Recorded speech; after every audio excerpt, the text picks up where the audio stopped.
workout today. So Amanda and Wes are joining us, which is so much fun. They're driving through Cleveland, and Amanda and I have been talking about doing this for a while, so we finally get to do it.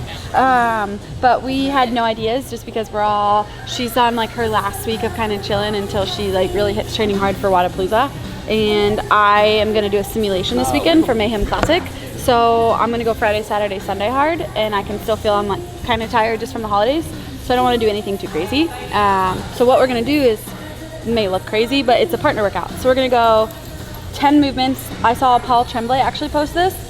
And so it's a 100 cal row, split between 2 people, 100 deadlifts, 100 burpees over the bar.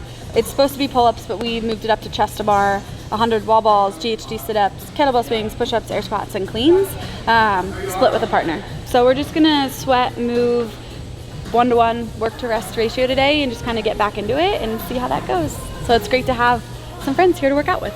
She wrote that down for us. Do you have any preference on how to break it up? I mean, I'm not good for huge sets. I'll tell you that. I like small personally too. Yeah. Most of the time, if I do something like this, I mean, for the row, I don't think I need to break that up super small. Maybe go 25s, 25 cals. Yeah, I'm good with that. Maybe a couple sets of 10 and then down to 5s. I'm good with that. I'd rather do smaller sets burpees there. do 10s? Sure. You good? I'll dive if I go faster than that. Maybe just see where we are on chest to bar. Just kind of do whatever you feel like. Yeah. Wall balls, maybe 10s. Yep, I'm good with that. I mean, or I'm not going to go bigger sets if it's possible. Sure. Yeah, we'll see how we feel when we get there. I mean, I'll do my best to just keep up with you. I'm not worried about you. We'll just go off how we feel. General idea maybe on the first couple, but I'd much rather do like smaller sets. Kettlebell swing's pretty light. You could probably knock a couple out from that. Yep. How many sets on the row are they doing? It's half. I know he'll row, not a lot of transitions. Yeah. He always does big sets on the rowing. I think it's not on the rest of the stuff. You can't hold a pace that high. Yeah, no, we'll just ignore them. They think they'll be good, but they'll be in trouble. I will say he wanted to do singles on the cleans. yeah, we'll catch him for sure when he gets there. 135 for them. I mean, it's easy for us to cycle 95. Yeah. I feel like it's way different. Everything else, I'd say we keep 10 or 20. It depends what it is. That's fine. Actually, I don't know if I'm going to do 10s in the push-ups. Honestly, Five.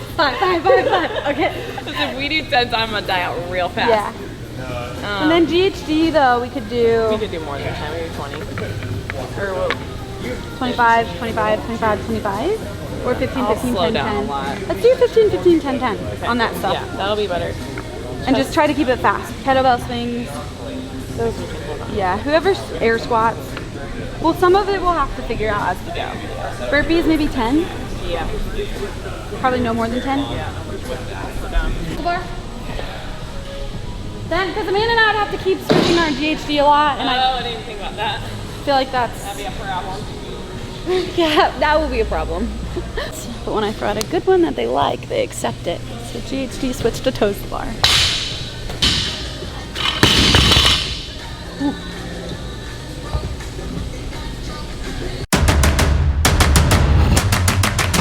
Don't touch the ball, it's over, call it close, but we all know what this is gonna be. You came and failed the test, you met the best, expected chess, but got monopoly.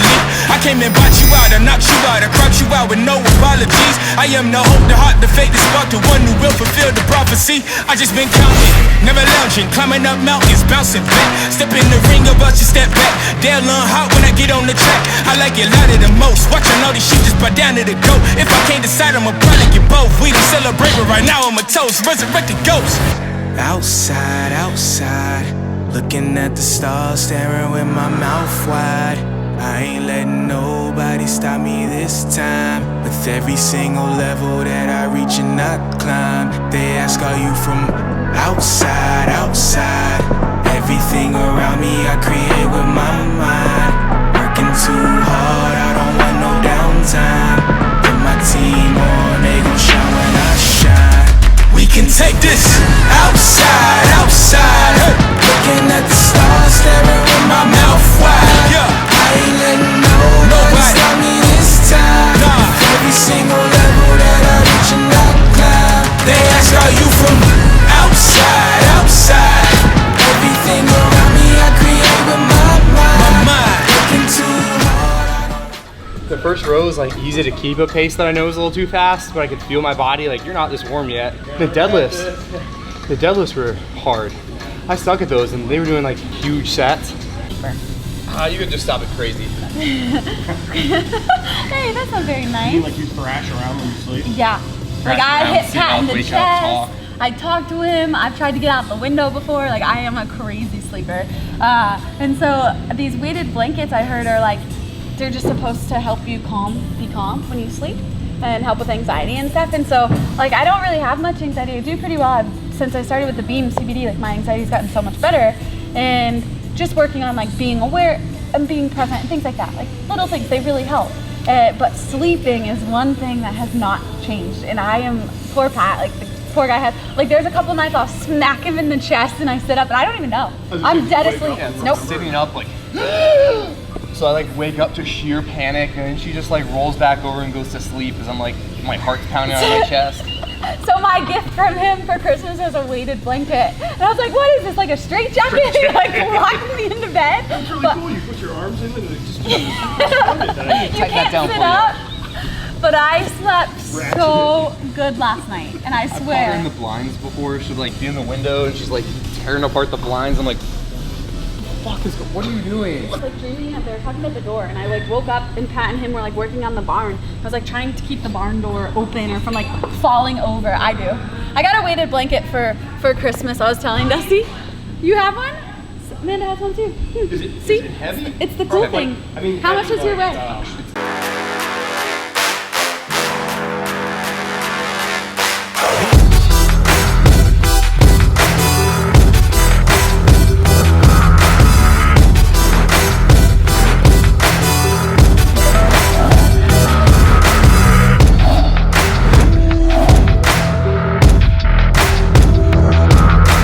It's beautiful here, so I think it's over 60, so I decided to get outside.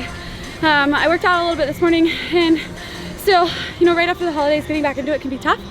So I knew I just wanted to breathe and to sweat and to feel really good, and then I can hit my accessories right now that I'm all warmed up. So what I did, I started with a couple different ideas. I had way too many, and then I kind of tested out a couple of distances on the bike, the ski, and I ended up going 400 meter C2 bike, which was at the start giving me about 10 seconds rest, and I was bumping up closer to 15. I transferred into a 200 meter ski. I ski around 203, 204 when I'm trying. I'm not a great skier, so that 200 was good for me. I had to work, but it wasn't too much to where mentally I got kind of smashed. So 400 meter C2 bike, 200 meter ski, and a 200 meter run outside just to get some sun, some fresh air, kind of use the run as the rest, and then go hard on the machines. I started with like 5 rounds. After 5 rounds, I was like, wow, I feel really good. So I bumped it up to 10, which is typical Kristi. I like to add, especially if I'm feeling good and I'm really feeling the workout. And I just, you know, add on a little bit. I think right now for me that 30-minute spot is my sweet spot for sure. So it was really good. I loved it. Give it a try. So I just want to do a little recap on the morning and how it went. Having Amanda and Wesson, her husband, was awesome. We look forward to getting together to work out all the time, but it was also awesome for like lots of reasons, not just because we got to work out together, but it's always nice when you find people and you can talk about your nutrition and keeping balance and also trying to, you know, perform your best, but realizing like you have to let go sometimes and you have to have some balance sometimes. So we ended up we didn't really have a plan. We all just knew we wanted to sweat. And Amanda's been at her family's for almost a week, so she hasn't been sleeping in her own bed. We've just been eating foods outside of the norm, and to be honest, we all felt like crap. So we started this workout. It was 10 different movements of 100 reps, and we quickly got into it, and it's like all of us felt like we were breathing through a straw. We just hurt, like we didn't feel good. I felt like I've almost never fitnessed in my life, and really what I think Amanda and I were kind of talking about, what that comes down to is, one, our sleep. So I was sleeping in my own bed, but my sleep was definitely affected because I had a couple glasses of wine, I had a beer, I had a lot of sweet food, I ate later, closer to bed than normal. Sometimes I definitely overate, so I was waking up throughout the night, just eating all these different foods and more than I typically would eat, and also having a little bit of alcohol that does hinder your sleep. So she was sleeping in a different bed, but also eating all of these weird foods, and definitely more sweets. So we were just talking about, we probably felt crappy because of our sleep, because of our nutrition, and just, you know, being out of our everyday routine, but that's okay. So what we ended up viewing the session as is we were just like, okay, you know what? Let's just go back and forth. Let's just keep moving. Let's sweat. Let's get this first session out of the way, and then we can hop right back on tomorrow. But what we're not doing is sitting there beating ourselves up about, oh my gosh, I ate this many cookies and I had this, because we want to have some balance. So it also comes down to, you know, when do you eat? So I know we both kind of talked about is, if we eat breakfast, it doesn't really prevent us from overeating during the holidays. So playing around with a couple different things of like, okay, if I'm not hungry in the morning and I'm not training as hard as I'm used to, do I need to eat that breakfast right away? Or could I do a little bit of intermittent fasting, maybe eat around 11 and give myself until 4 or 5, then I cut myself off around 4 or 5, and then I go to bed at, you know, 8 or 9, and I'm not stuffed before I go to bed, and that might help us sleep better. So there's all these different things you can play with when you're already outside of your normal routine. And by playing with these things, it's kind of led me to think about intermittent fasting. I know Amanda was saying the same thing. I need to do a little bit more reading on it, research, but right now for me, the way my schedule works outside of the holidays is I wake up, I have my bowl of oatmeal with a little bit of protein, I come and I train, so I have those carbs to burn. I've got a little bit of something in my stomach with a cup of coffee and my NeuroGum pre-workout. Now I don't take pre-workout, but the gum that I chew, and then I go home and I make a huge breakfast. That usually gets me through, and then I hit another session in the afternoon. So I've had 2 meals, and then I'll have a recovery shake, and then I'll have 2 more meals when I get home that night. For me, having those balanced meals throughout the day seem to keep me, you know, level-headed. It keeps my sugar from dropping. It keeps me from getting hangry and tired. So I'm not totally sure about the intermittent fasting, but it's always something to play with and something I'll be looking into, but that's currently the routine and the schedule that I have. So I started that right back up today. Even though I started that, I did feel like crap. And that's okay. I know tomorrow I'm gonna wake up having this day under my belt, and I'm gonna be right back on track, and I'm gonna feeling good, recovered, ready to go, and ready to train hard for my simulation weekend for the Mayhem Classic, and getting excited to compete. So I think the moral of all of this, and also getting together with another high-level athlete, is that no one's perfect, and you also just have to let go. Have some fun, have some balance. Know that you may pay for it the first workout back in the gym, but it's not that you got unfit. Right? So we're gonna be right back on track tomorrow, but it's worth it to make those memories with our family. So to find balance this holiday season and in life in general, and just know that because maybe you let yourself eat whatever you wanted for 3 days doesn't mean that your world's crashing down or you're super unfit in the gym. So thanks for tuning in for my 12 days of Christmas, my day after Christmas workout. I'm super, super excited about 2020. We have a lot of amazing things coming. Our accessory program's coming, our core program's out. We've released a 60-minute CrossFit program. We're also releasing my program. We've got an at-home fitness program coming, and hopefully some sweet gear for IBEX training. So just keep an eye on our website. Click the link in the bio for more details. Like, subscribe for more awesome videos. We've got a strength one coming out, and yeah, stick with us. We're excited. It's gonna be a good 2020.